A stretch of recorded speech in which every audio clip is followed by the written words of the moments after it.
They say Chuck a go-getter, yeah, I'm a overachiever. In college, I played football, I was a wide receiver. Ain't got shit to do with this, but I just thought that I should miss it. Ay, don't be playing me 50, don't be moving iffy. I peep all the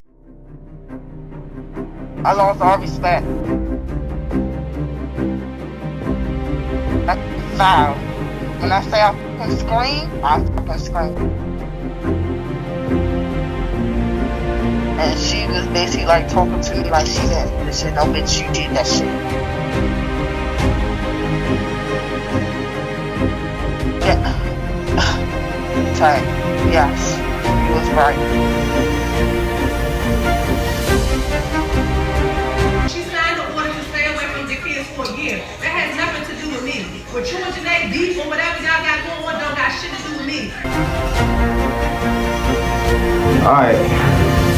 This video is gonna be like no other video that I've done. It's not even gonna be on the same topics that I usually do. I'm doing this video specifically to say my truth, specifically to say my experience, what I've been through, nobody else's experience. This is my own personal experience. This is what I have gone through as a person, as a dad, as a man, the obstacles I had to face, the obstacles I had to overcome. This is not gonna be no hype video. So if you see me not hype, if you see me kind of frustrated or angry, you gonna know why. Okay, this video, man, I gotta clear some things up. I have to make some things known. There's 3 parts to the truth: their side, your side, and the truth. And I'm here to say the truth, bro. Alright, for those of y'all that don't know me, my name is Shy Fades. Obviously I do barber content. You can search my name up, but that's not the point of the story. I'm here to clear up some rumors and some allegations. That's all I'm here to do. I want to clear my side of this situation up. For those of y'all that do not know, I have 4 kids. I have 2 girls and 2 boys. Alright, a lot of y'all see my girls in my videos, but y'all don't really see my sons in my videos. And basically, I'm gonna just get into that. I'm gonna get into why my sons are not with me and all of that. So we're gonna get into that right now, because there's something out on the internet and I want to clear everything up. So when y'all see these articles and when y'all see certain things, y'all aren't lost. You know what I'm saying? So I'm gonna give y'all the truth from beginning to end. I'm gonna give my side, my input, my experience. I'm not gonna speak on nobody else. I'm not gonna speak for anybody else. I'm gonna literally speak for myself. This is my own story. This is my truth. If you like it, you like it. If you don't, you don't. But this is my side. This is my story, and I'm sticking with it. That's it. All right, let's get started. So, like I stated before, I got 2 sons. I got 2 girls. When I had my sons, I wasn't stable. I was out on the streets. I was just doing bad things. I think I made a story time of this. Like I was doing fraud. I was doing a whole bunch of negative things in my life because basically I was trying to get some money. I was broke. I was trying to get some money. I was trying to get my life together. And me having kids just kind of made that harder for me. But at the same time, I knew what I had to do. But like I said, mentally, I wasn't ready to become a man. So all I knew was get money certain ways, whether that's selling something or stealing or whatever the case may be. At that time, I wasn't necessarily living right. I wasn't the best person. I had to survive. I had to do what I had to do. I had to hustle and struggle, and I had to go through these things to get to where I'm at now, to mentally be right to become a man. And yes, I knew the repercussions of doing certain things, but that's life. That's how it is when you choose to live that street life. When you choose to go out there, jump off the porch and do what you gotta do, you gonna face them repercussions and them consequences, whether that's jail, you either in the graveyard or you in a prison. One of the two. And at the time, I was ready for all of that. I didn't feel like I could do whatever I want, you know what I'm saying? But I knew when it came to my kids, I didn't want them to see my lifestyle. I didn't want them to see the things I was doing, the lifestyle I was living, and I didn't want my kids' mom to be a part of that lifestyle either. You know what I'm saying? When we initially met, like I said, I was in the streets. I was stealing. I was fighting. I was doing all type of negative things. Check fraud. I was doing a whole bunch of negative things. When I had my 2 boys with my son's mother, we made a mutual agreement that it's not safe, not necessarily safe, you know, around me. Yes, I would get them when I had to. She had them most of the time, but we weren't living together. At one point, we weren't living together. She tried to make me stay with her, but like I said, me living the life I was living, I knew I couldn't do that because I didn't know who was watching me. I didn't want to be out with my kids, and then, you know, my kids see something or be a part of something that I could have easily prevented. So we basically had an agreement to where,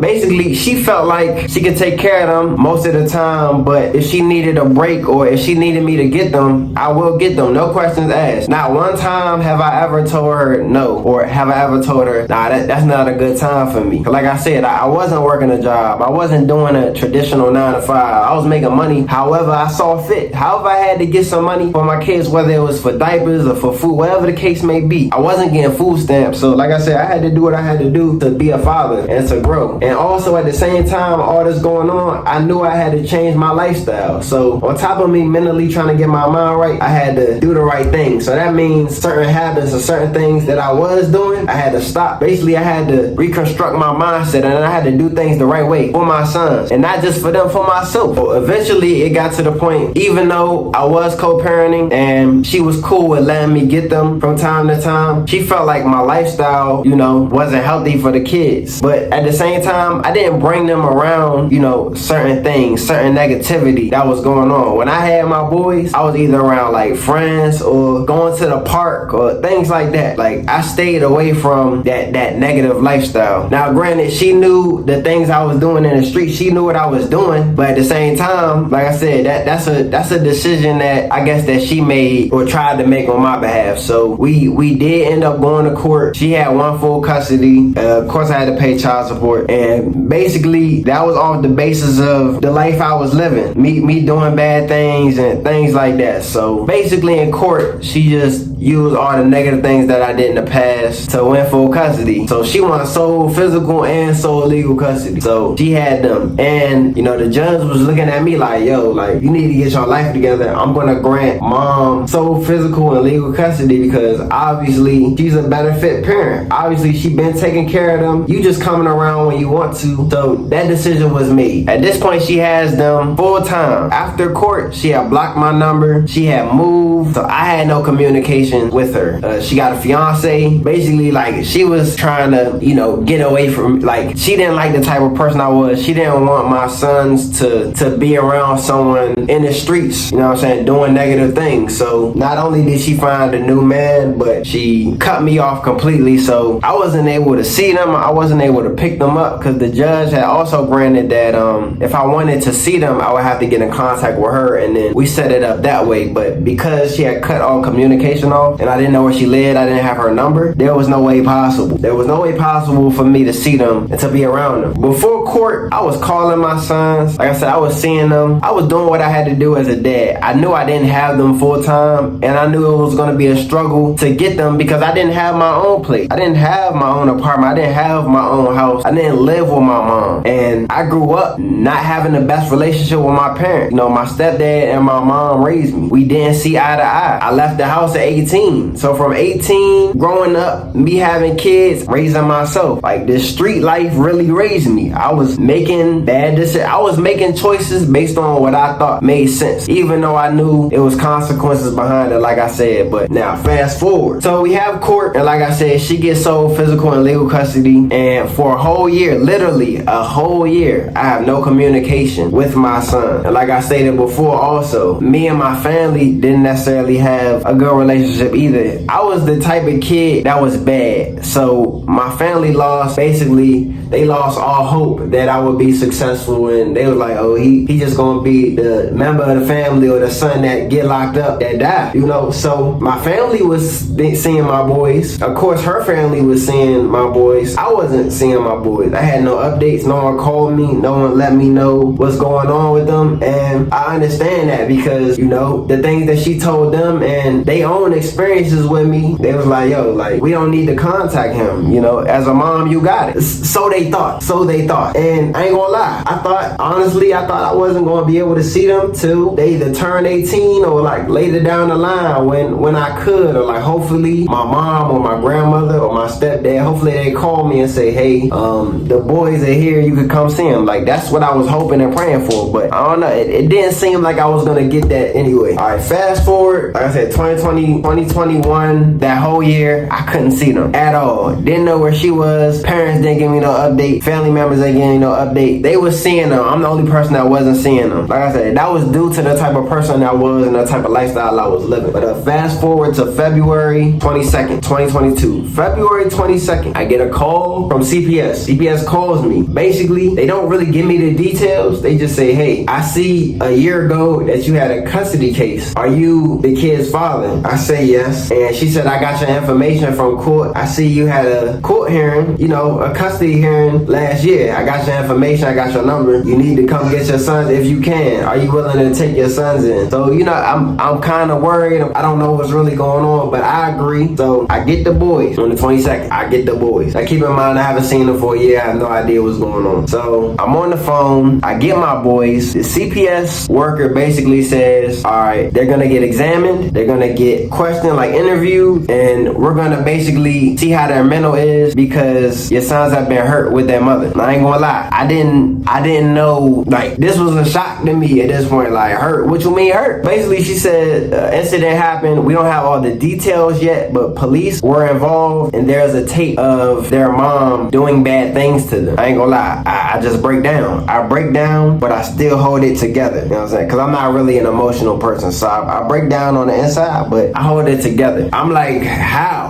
Like, what happened? I'm trying to put together what may happen. Like, did she get in a fight? Was it with another female? Like, what happened? Like, who knows? But basically, they get interviewed. My sons say what happened to them. Well, my oldest does. My youngest was too young to get interviewed. My oldest says what happened to him. He also gets photographed for his body. And it was reported that he had injuries. He had 25 injuries. And my youngest son had 13. So he had to lay down on this table, lay flat. They put a cable on his body. They put shades on his face. They took pictures of all the injuries on his body. You know what I'm saying? So now keep this all in mind. Like, I want y'all to keep this all in mind. My son already had injuries from his mother that they photographed. They photographed the injury. It's at the hospital. They photographed the injury. They took pictures of the injuries. He did his interview. I get him. I take him home. I take both of them home. Now, of course, when they get home, they haven't seen me for a year. There was a lot of bad habits that I had to break. I saw a lot of negative behavior that they had. A lot of negativity that they were showing, but I didn't really get upset because I knew that was from the environment that they were in. I was like, all right, if she did bad things to them, I'm guessing they just trying to display what they saw. They just trying to imitate what they saw. That's what kids do. Kids imitate what they see. Kids imitate what they know. If you grow up a certain way, you're in a certain environment, you're gonna be a certain way. If you grow up in the hood, you're gonna act like a hood. You know what I'm saying? If you grow up in the burbs, you're going to act like you get it. All right, so basically I get my sons. I put them in school. I ain't going to lie. It took months to get that information because I wasn't on no doctor paperwork. I wasn't on anything. So when I tried to get insurance, when I tried to enroll them and do certain things for them, provide certain services for them, they didn't know who I was. So I had to show birth certificate, all of that. I had to do all of that. So fast forward, my son is in school. My oldest son is in school. My youngest son is not in school at this time. But legally he doesn't necessarily have to be in school, and at this time I'm just trying to give him some time to get right, basically. So fast forward to October, my son's in school. I get a school therapist. I was trying to get a regular therapist outside of school, but the process was so long and they didn't have any openings. So I was like, man, I'm gonna just give him a therapist in school. I get him a therapist in school, and I let his teacher and the therapist know that he went through a situation with his mom. It was a bad situation. Bad things have happened. He might show certain signs of bad behavior, or he might show certain signs of behavior in general that might seem unusual, but that's because he went through the situation that he went through. And I also showed them the police report as well. So they saw the police report of the things that his mom did, which I eventually got from CPS. After that conversation, let's say October comes, a call from CPS.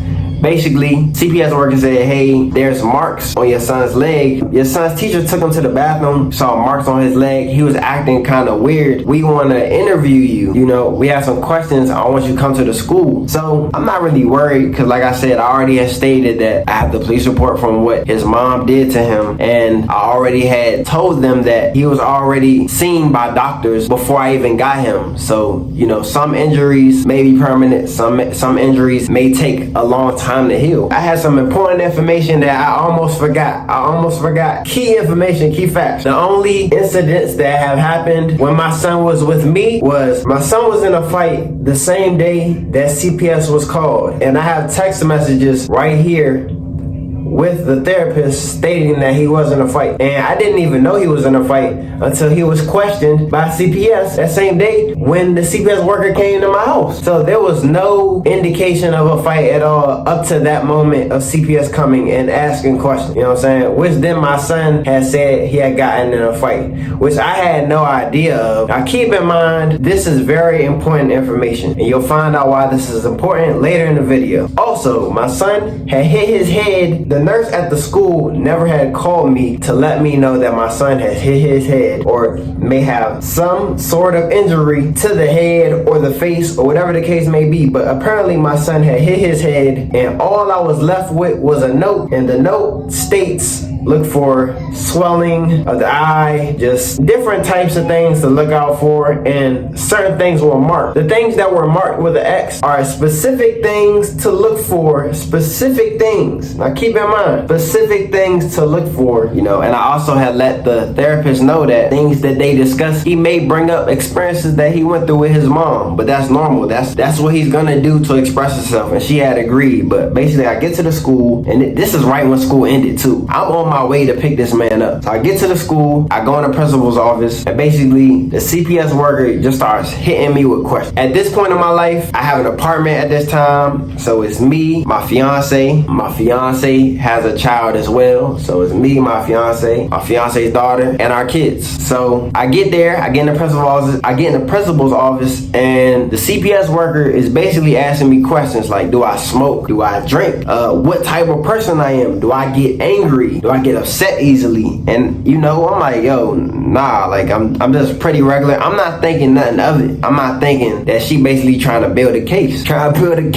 You know what I'm saying? I'm not thinking that. I'm just thinking like, all right, what's all this about? So eventually she cut to the chase. She said, your son has stated that, she said my fiance's name. Your son has stated that your fiance has done bad things to him. Your fiance has basically mentally and physically harmed him. So off the bat, you know, I'm still listening. I'm like, okay, what has he said? Like, what are some of the things that he said? So as she's describing what things he's saying, I automatically go back to the police report. I'm like, yo, these are the same things that's in the police report. If y'all don't know what the police report said, I'm gonna put it right here. But the police report basically said that basically she was trying to harm them. She left them outside in the cold with no clothes, things like that. Everything that the CPS worker was saying, she was saying to me that my fiance was doing. So I'm like, no, that's crazy. Like, you don't do that. That's things that his mom did. So I'm telling her these are things that his mom did. She said, I need to see your fiance myself. I need to see what type of person she is. I'm like,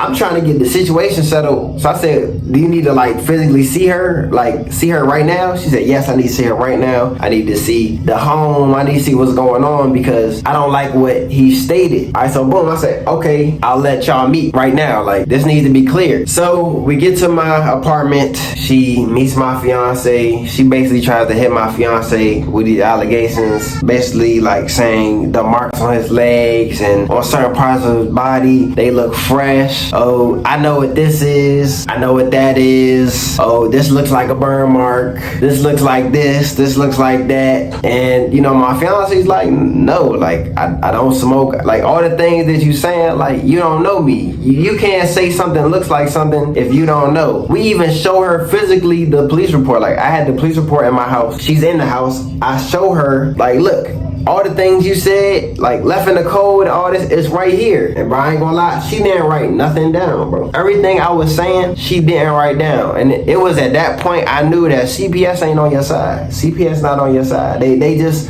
talk a good game. They talk a good game and it sound nice. It sound nice and they just trying to build a case. So they don't care if something's credible or not. They just trying to get you out of here. They just trying to pin something on somebody. So eventually everybody's going back and forth and she comes to the conclusion. She says, okay, your son need to leave. Not all my kids, just him. Your son need to leave. Your fiance need to leave for 30 days. We're going to do this safety plan. She made both of us sign the safety plan. The safety plan basically said the head of household, which is me, will ensure that all the kids are safe.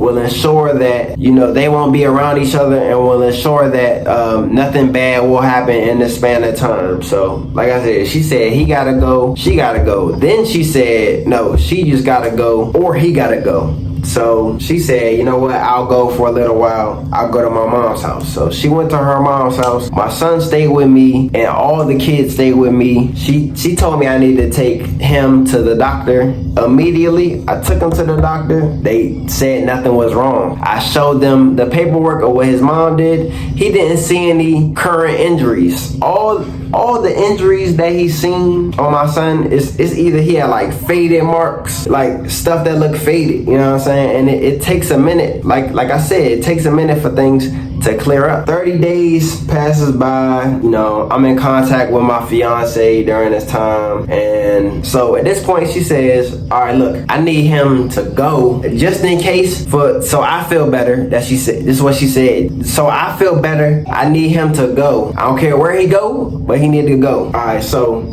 I already know my parents not gonna get him because we don't even talk. And the last conversation that we had was they can't get him till like holidays, but they work full time, so that's a no. Not about to throw that responsibility on them. So the only person I have left is my dad, my real dad, my birth father. So I call my father up. I say, hey, I don't really tell him the situation. I just tell him that I'm in a situation. I'm going through allegations, and I just need you to take my son for a little bit, just 30 days, as long as 40 days. Just come get him for a little bit if you can. If not, I'll find another option. You know what I'm saying? He agreed. We talk on the phone. He agreed. And he comes down from North Carolina. My father lives in North Carolina. I don't live in North Carolina. So he had to travel from a whole nother state to where I was at. So he agrees. He said, I'm coming down to get him. We set a date for him to come down. Well, he set a date. That's when I was like, all right. I asked the CPS worker, do I need to legally do anything? Like, does he have to fill anything out, or does he have to do anything since he's gonna have it for that time, since he's in a whole nother state? She said, I'm not sure. You could call a courthouse or legal aid. So I'm calling legal aid. They're not really helping me. They said it's complicated when someone lives in another state and you don't live in this state. So I call him. His wife says, yo, do guardianship. Go sign for guardianship paperwork. All right, I say, boom. I go to the courthouse. I let them know the situation. They said, it's not gonna be that easy. You gotta go in front of a judge. He lives in another state. We gotta prove that y'all related. Things like that. At this time, the last custody order that was made was that my son's mom had sole physical and legal custody. So at this time, I only have temporary sole physical and legal custody. So she had asked me that as well. I let her know that situation as well. So she said, all right, well, she has to agree to that as well. And me not talking to her, me not knowing where she at and all that, I was like, all right, so 9 times out of 10 can't do that. So I let him know what they said. So then he asked his wife, all right, that's not gonna work. She says, do power of attorney. I don't know what a power of attorney is. Like, I don't know what these things, like, I never had to deal with something like this in my whole life. But she says, do a power of attorney. So I do a power of attorney. I get it notarized. And when I get it notarized, he's still not here yet. He's still not here. Like, I set a date for the notary, and, you know, he sends me his ID. He says, I say, hey, you know, I need you here, but we work something out. She says, all right, look, just send me a picture of his ID and sign, and then he can sign when he get it or whatever. So we do it that way. All right, so he gets my son. He comes in. We speak for a second. He said, all right, son, I'm here for you in your time of need. Like I said, I didn't really tell him the whole situation, but I was like, hey, look, this is like, it's nothing crazy. It's nothing bad. Like, this is just a whole misunderstanding. You know, I'm just in a situation. I just need you to have my back. He said, you my son, I got you. I'm here for you. Whatever you need, I got you. So we take a group picture that he posts on his Facebook. And as you can see in the picture, the upper part of my son is cool. We take a group photo, me, my brother, my daughter, and my sons. We take a photo. He gets him. He said, I give him everything that he needs, the birth certificate and all that. He says, I will call you when I get home, and I will send you a picture when he gets home. If you look at his face is fine, bro. His face is fine. But from me giving him my child, because he only took the oldest. With him getting my child to him making it home back to North Carolina, there were no current injuries on my kid. When CPS looked at his legs and all that, they never said it was current injuries. They just said there were injuries. Like I said, y'all just keep in mind of what people are saying and how things are worded and things like that. So he's with my dad at this point. He's with my dad. We having regular conversations. Like if something was wrong with my kid, you would immediately, matter of fact, when you met him, when you met me, when you was there in my house, at my apartment, when we took the group photo, you would have been like, man, what's this? Something looks off. Nothing was off. None of that was said. So he's at my dad's house and we're having a conversation. And eventually I move into a new apartment and the case is closed. Now, when they closed the case, if something happened, my fiance or myself would have had to go to court. We would have got arrested on charges or whatever the case may be. Like legal action would have been taken. Legal action would have been taken. If something currently had happened, legal action would have been taken. Or if they thought something was wrong, legal action would have been taken. I said months passed. I let my dad know that, yo, all right, the case is closed now. They didn't find anything. The investigation's done. I'm good. I'm ready to get my son back. He started giving me excuses. He started saying, hey, I just want to spend a little more time, a little bit more time, things like that. So I'm like, all right, cool. He left with my dad in November, all right? So November 13th, I believe, 13th or 14th in November. This is before Thanksgiving. He left, all right? So keep in mind, he seen him, he came to the house, he saw nothing was wrong, nobody called the police, nothing like that. The case was closed, all of that. My birthday comes. He said, happy birthday. I talked to my son. Boom. Christmas Eve comes. I call my son. Everything cool. Christmas Day comes. I call. Nothing happened. December 26th comes. My dad calls me. My dad says, hey, I gotta take your son to get eye surgery. Now keep in mind, this whole month from November to December, he has birth certificates, he has the power of attorney, he has all the papers that he needs to do the proper paperwork. He's like, hey, I gotta get eye surgery done for your son. But the way he said it, he didn't seem concerned. He said it like regular, like I'm thinking like an eye checkup. So I asked, well, for like an eye checkup or something, he says, I think something's wrong with his eye. So I was like, what's wrong with his eye? I'm not really worried, because I don't know. I ain't seen this man. I'm like,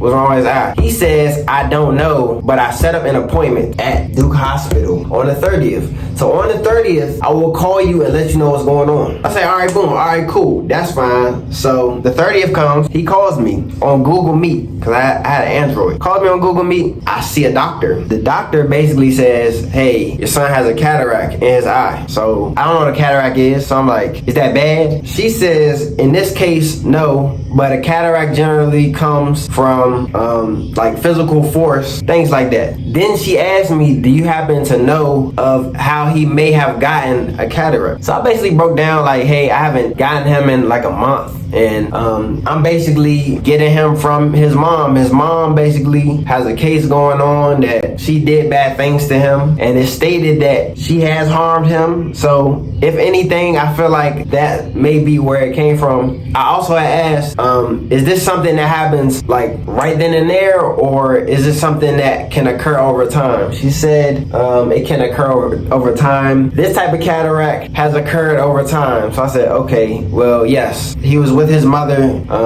She has harmed him. I don't physically know what she has done because I wasn't around, but I was notified that she has harmed him, and I'm basically trying to, put him in a good situation. So we're all on the phone. Like I'm on the phone call. I can see the doctor. So the reason why the doctor had called me, because the paperwork that my dad had, it didn't have the state seal on the paperwork. So the doctor still needed my permission if she was going to do surgery. So she did state that he didn't necessarily need the surgery right then and there, but I guess whatever my dad said made it seem like he needed surgery that very moment. So me, I'm lost. I'm just going with whatever the vibe is, I'm going with. So I said, okay, if he needs it now, then I verbally consent, because I had to verbally consent because I wasn't there. Like I said, I'm his father, and right now he's in my care. So I verbally consent to the surgery being done. So all right, y'all, stay there. So like I said, the surgery's done. There are doctor's note stating that myself and my dad had a conversation with the doctor, not only as far as where the injury, if it wasn't even injury, where the injury to his eye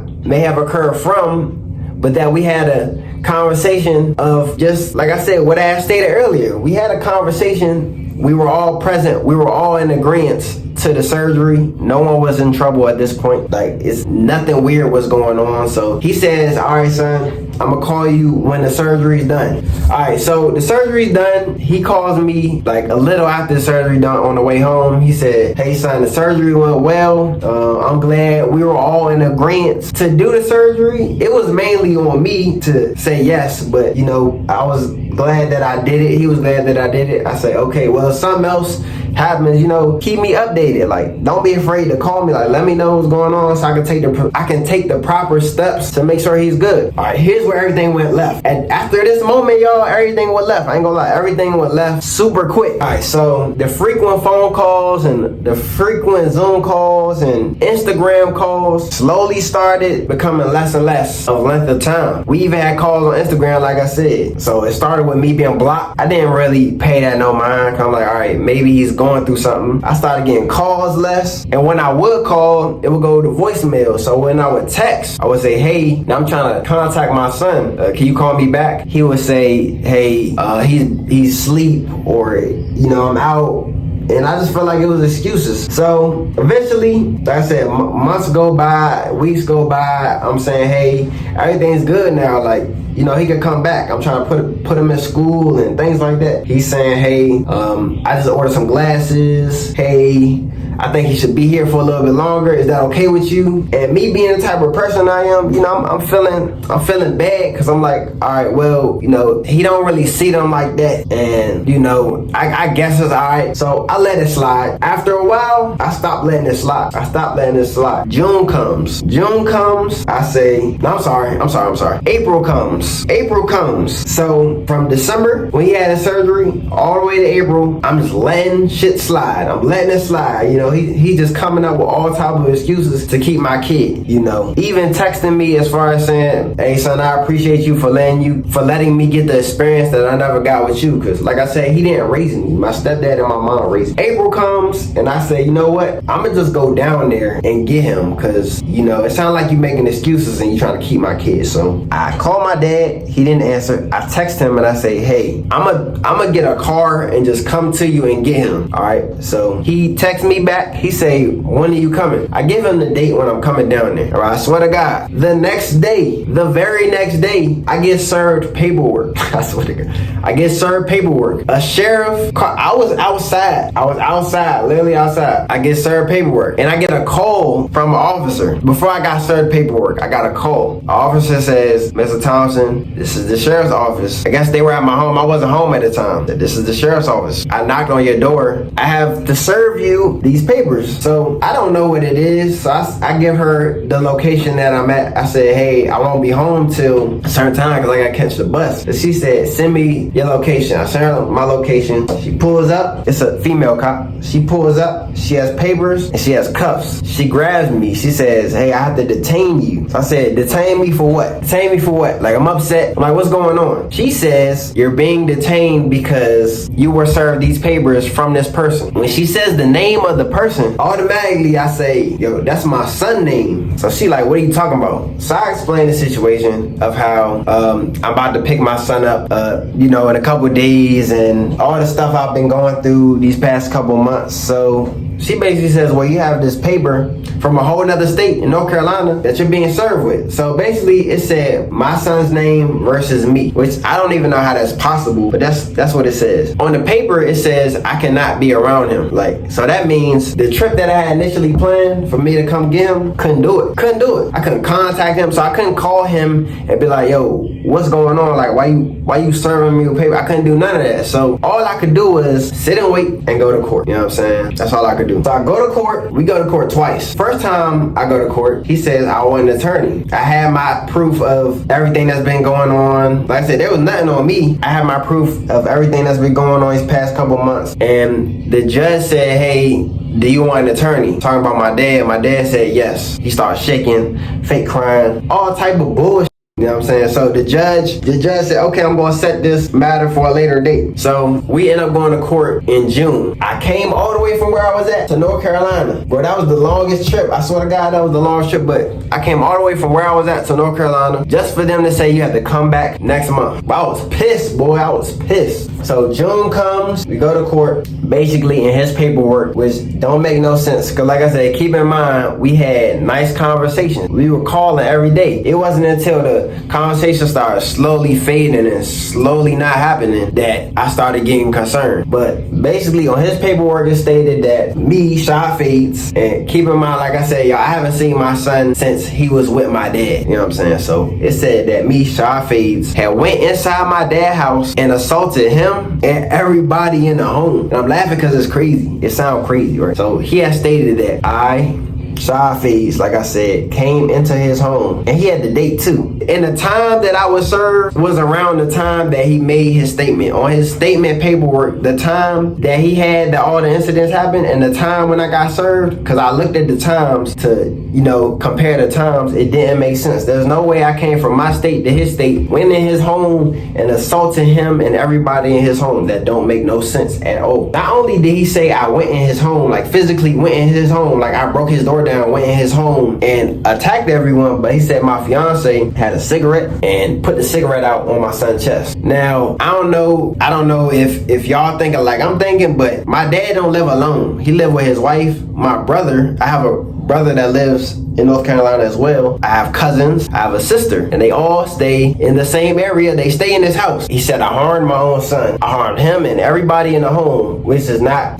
physically possible. And the time frame of that is off. So basically, it's no way that myself and my fiance by ourselves can basically destroy everybody in your household. Cause you already told me it's more than 4 people. So, and you got dogs. So you getting beat up like that. I'm pretty sure you would send your dog on me. You know what I'm saying? Just saying. You have weapons in your home. I know you got weapons in your home. You an Army vet. You already told me this information. You said if somebody comes in my home, I'm gonna do what I gotta do. It don't matter who it is, family or not. You're like, come on, son. If I went in your home and I'm harming you, you gonna take me out. You gonna take me. It shouldn't be hard to, even though I'm your son, it shouldn't be hard for you to take me out. You gonna do something. You gonna call the police. And you got cameras. So for all of that, you would have seen, if you didn't see my car pull up, you would have seen me walk somewhere, walk all people around the area with us. Just saying. So we in court. He's saying what he's saying. I'm defending what he's saying. Like, not defending what he's saying, but he's basically saying, oh, he came on this date. He harmed my grandson. He got a cataract. It's from him. So I'm like, what you mean? We all had a discussion. Like I stated before, we all had a discussion. The doctor was there.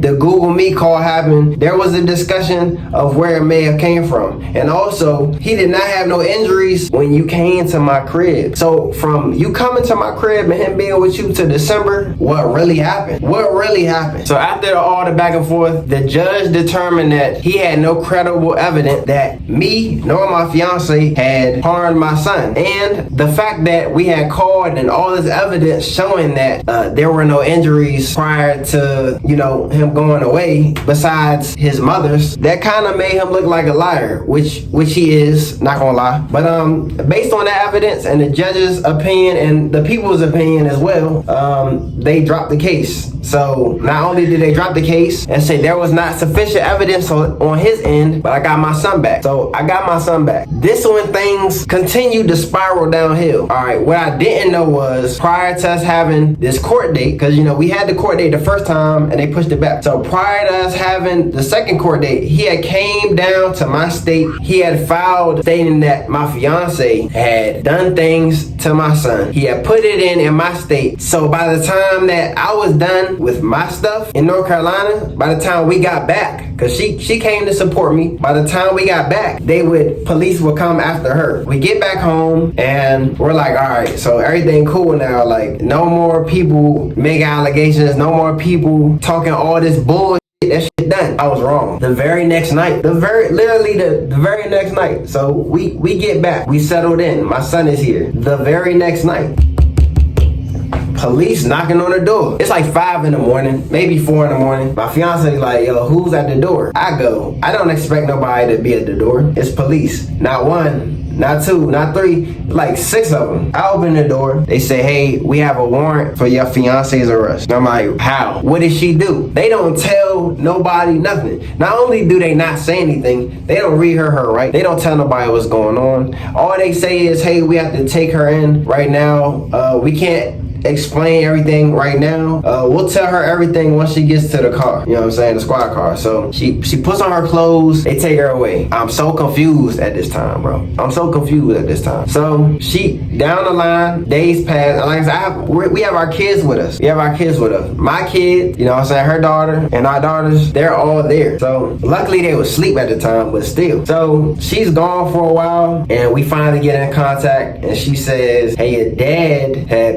had sent to the police that I harmed your son. And I'm automatically thinking, bro, we literally just went to court and you initially said that I harmed my son. You said that I harmed my son. The very first case when I got served, that was for me. So you were saying all these things like I'm harming my son, I'm doing things. Not just my oldest, my youngest as well. You was basically saying, oh, I'm doing all these things. You wasn't even saying my fiance was doing anything. So why did the story switch? Why did the story switch? I don't know. But basically, like I said, my fiance calls me and she says, hey, you know, she's locked up at the time for her hearing so they can decide what she's gonna do. And she basically gives me the rundown that my dad had filed before we had to go to the court date in North Carolina. He had filed in my state. So by the time we came back, however that would have went, if he would have won or lost, we still would have to face this right now. So I was pissed, of course, pissed off. And I was even more upset because I'm like, damn, like I trusted this man thinking he had good intentions, but he really didn't. And I didn't really have a lot of people to go to, so I just took it on the chin. You know what I'm saying? So a decision was made. She had a court date. The decision was made that, all right, she can be left out on bond. She can leave on bond, but she can't be around my son based on the evidence or based on the story that was given to the sheriffs. So at that point, I said, my son already had left. I wasn't giving them to my dad, so I called my mom. You know what I'm saying? And at this point, me and my mom talking a little bit, cause like I said, I ain't have nobody to really talk to. My mom agrees to get him until everything clears up. She of course has no idea what's going on, and he contacted her. Don't know how they got in contact because he told me that they haven't talked for like over 20 years, but he contacted her basically to make me look bad, basically, because he was upset because he had lost in North Carolina, so he's upset in his feelings. Mom agrees, my stepdad agrees, he goes there, my fiance comes back, she's pissed, I'm pissed. I'm like, man, like, yo, this is crazy. Then we get hit with another unexpected visit, man. Another unexpected visit. All right, my son's mother has a sister. She has siblings. She has an older sister. So she catches wind on everything going on. And keep in mind, this whole time, I haven't talked to this woman. I haven't seen her in years. I haven't seen her since I was dealing with my son's mother. So like, I haven't seen her in like over 3 to 4 years. So she knocks on my door. After he had lost in North Carolina, he had reached out to my son's mother. My son's mother told her older sister, and her older sister basically found out where I live and basically was talking crazy, was talking reckless, like was talking down on me. And keep in mind, she don't even know me for real, but she was talking crazy. She was like, yo, this is all your fault. This whole thing is your fault. Like from my sister doing what she did to your dad telling me what's going on, this is all your fault. You chose to be in the streets. You chose to do this. You chose to steal. You basically, she was blaming my bad actions on her sister's actions for my kids. She basically in her feelings saying her personal input, and we just going back and forth. We cussing at each other, words are exchanged, because at this point her sister can't be around her sons. She still has to deal with her own sentencing. So we going back and forth, and she says, yo, I'm gonna take you to court. So she files emergency protective order against me. It was denied. She does it again. It was denied. Each time that she does it, because she did it more than once, each time that she does it, it gets denied. And with each report, her story changes. She had used what my dad had used against me in North Carolina. She had used the same information. She had switched it up to her own narrative, and she was basically saying how, you know, my fiance was doing this, my fiance was doing that. I was making my sons do certain things. And keep in mind also, y'all, I was in the military. So the things that they were saying that I was making them do were like military related. Like these are things that grown men in the military would do. Like push-ups, like standing on a wall, hands out, legs out, things like that. You know, lifting weapons above your head, things like that. These were things that they were putting on the paperwork. But I also realized that these were things that I used to do in the military. And like I said, when I had met my father for the first time in the Marines, when I had that break, we met up and chopped it up for like a week. I stayed at his home for like a week and we had chopped it up. And I basically told my experiences of boot camp and the things I have done, like lifting weapons above my head, hands out, feet out, not eating at certain times. And the things that they were putting on paperwork were, not feeding the boys and making them stay up and doing all these things that you do in the military. So I don't know, it was just crazy, man. It was just crazy. It was a lot going on around this time. So eventually my fiance has her actual sentencing. So her sentencing happens. Everybody from my son's school to my dad to my mom to my son's mother and her sister, because she was on house arrest at the time. My son's mom was on house arrest at the time. They all came to my fiance's hearing. And keep in mind, everybody has a different experiences. Everybody has a different experience, whether it's with me or with my fiance. So I'm sorry, trial. So my fiance goes to her trial, and this is where they determine what's gonna happen with her. The judge basically made the decision that my fiance had to do probation. She didn't get jail time or anything like that because no actual abuse was indicated. And she made this decision based off of everybody saying different things. My father saying I did one thing. My son's mother saying that I'm not in the right state of mind. My son's mother's sister saying that I did bad things. Everybody's saying their own thing. It was really affecting me because, like I said, I knew I was in the streets. I knew what type of person I was in the past. So they were using my past against me. They didn't know my fiance. Now, fast forward. Now, my fiance already, at this point, she already on probation. My dad lost. My mom is confused. She don't really know what's going on because, like I said, we wasn't talking like that. My stepdad don't really know what's going on. She was just going off of what my dad was telling her. So my dad was telling her, oh, he's doing this, she's doing this. So of course she believing it because of our relationship. So this all falls back on me and the choices I made growing up. But at the same time, I felt like that was a low blow using the type of person that I used to be, you know what I'm saying, a made up story. Alright, so my fiance got probation at this time. My dad came all the way from his state to my state just to listen, to see what was gonna happen with my fiance, because he's the one that put the paperwork in and he had to take his dumb ass back home. My mom's confused, everybody's confused, and now I'm at the point of the story where my son's mother has a court date coming up. Before our court date, I had filed for full custody because in my head, I'm like, alright, it's the best interest of my sons to be with me. Even though people are saying these negative things, I know for a fact you can't use my military background, the things I went through. You can't use my past, me being on the streets to justify the type of parent that I am. And I knew that, and I still know that to this day. So I had a custody hearing. Of course, the custody hearing happened before my son's mother was getting sentenced, because she did get sentenced, and I'm going to get into that as well. That's how I'm going to end this video. Before her sentencing date, we had a custody hearing, okay? So during the custody hearing, of course she brings up what my fiance went through, and of course she brings up what type of person I was in the past. And for this specific custody hearing, I had a new judge. The last custody hearing I had was with a whole different judge. This custody hearing, new judge. So she basically starts rambling on and said, oh, you don't know the real him. You know, he chooses the streets over his son. He's a bad person. Like basically trying to convince the judge that I'm a street. And, you know, I love the streets more than I love my kids, but I don't have no record. None of that. You have nothing to use against me court-wise to show negative light on my parenting. I feed my kids, take care of my kids. I got my kids after you did what you did, but that's neither here or there. So basically, the judge was like, all right, so we're going to hold my decision until you get sentenced. He knew she was getting sentenced, but he wanted to see how it would go. He wanted to see how it would go. So he said, all right, I'm going to give her a chance to see what happens with her, because she was talking about my fiance crazy. So my fiance already got probation, so he knew that.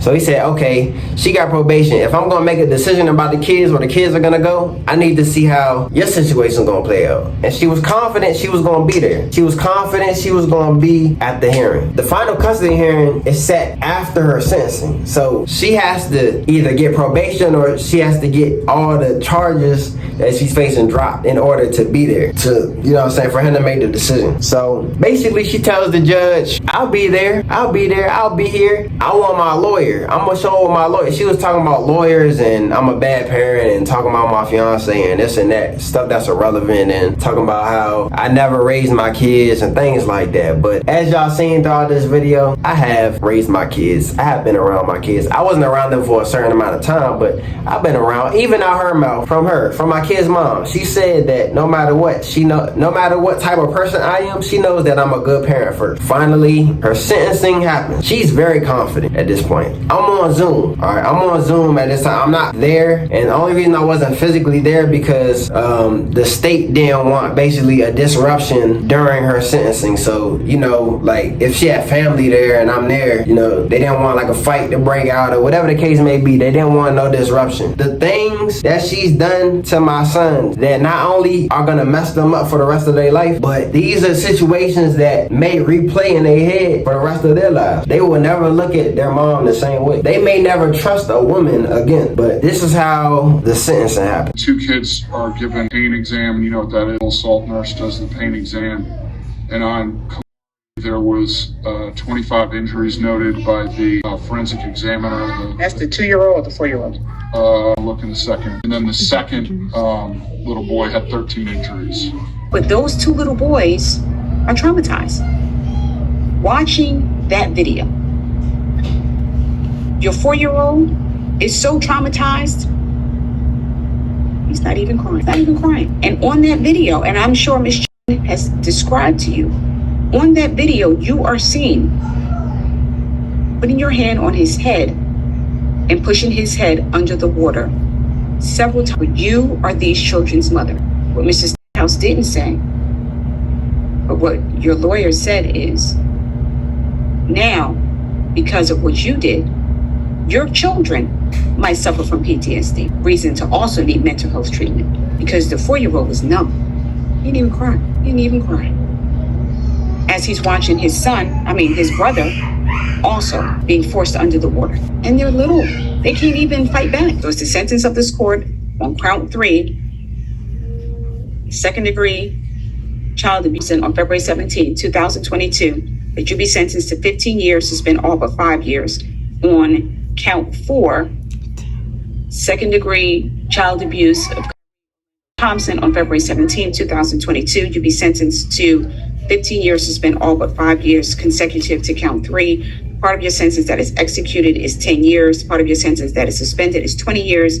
I will give you credit for 746 days. You will be on supervised probation to me for 5 years. You have to pay and participate in psychological counseling, be supervised by parole and probation. Probation begins immediately upon release. Your first appointment is 48 hours after release at the Waldorf, Maryland office.